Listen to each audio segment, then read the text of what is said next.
President Joe Biden is asking U.S. intelligence officials to investigate the origin of COVID-19. The White House is also calling on China to cooperate with international probes into the origins of the pandemic. For months, the Biden administration has minimized the possibility that the virus originated in a Chinese lab. Joining us now is Terry Schilling, president of the American Principles Project. Terry, welcome back. Great to see you.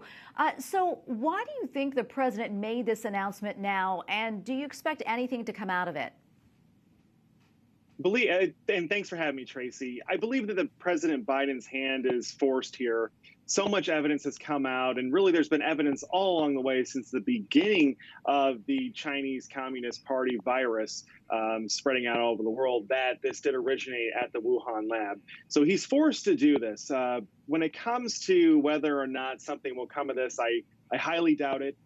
Maybe if we get a new president there, but we've seen from President Biden in the past an unwillingness to force or play any type of hardball with the Chinese communists, unfortunately. Terry, as you know, like around a year ago, it was former President Donald Trump and Republican Senator Tom Cotton were among those, suggesting that COVID-19 could have come from that lab in Wuhan. But at the time, those claims were essentially brushed off, some even calling it a conspiracy theory. Why do you think people didn't take the lab origin theory seriously a year ago, and sort of why this about face now? Well, Tracy, I actually think that a lot of people did take this Wuhan lab theory seriously, including the mainstream media at first. If you go back to when this virus first started spreading all over the world, there was lots of coverage about how the virus originated most likely from the Wuhan lab. And then apparently everyone in the mainstream media got the memo from the Chinese communists that this was unacceptable. And they started trying to pin it all on President Trump. Now, I don't know if this was, the Chinese communists actually pulling the strings, or if they decided that they could use this to help get President Trump unelected. But I think it's really unfortunate, right? I mean, we live in America where the people are sovereign, where the people get to decide our elections and who's in charge. And what we saw from the mainstream media was a total cover-up. They called President Trump a conspiracy theorist. They called Tom Cotton a conspiracy theorist. And you know what, frankly, I don't care about conspiracy theories being out there. I think the American people are smart enough and wise enough to make their own judgment when they hear information. And it was just really terrible. And it's really an attack against our democracy, the way that our media treats the American people.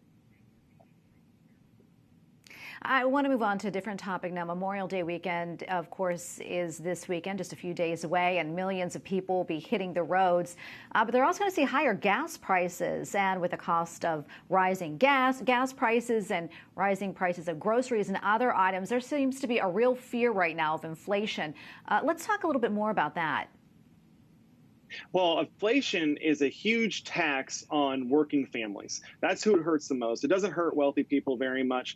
It really hurts working families. It makes it harder because their paychecks don't go up in the meantime, right? So you have your grocery bills going up, your gas bills going up, your energy prices are going to go up, but your paycheck's not going to be getting bigger. But this is a direct result of how much stimulus the federal government has put into our economy and into our country.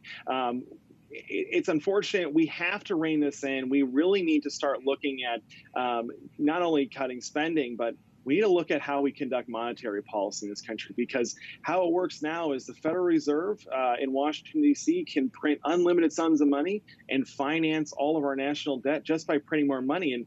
And we're starting to see a lot of the effects of this right now coming through in rising prices across the board. It's not just food prices and gas. It's lumber, it's clothing, it's your housing. It's across the board, and it's killing American families.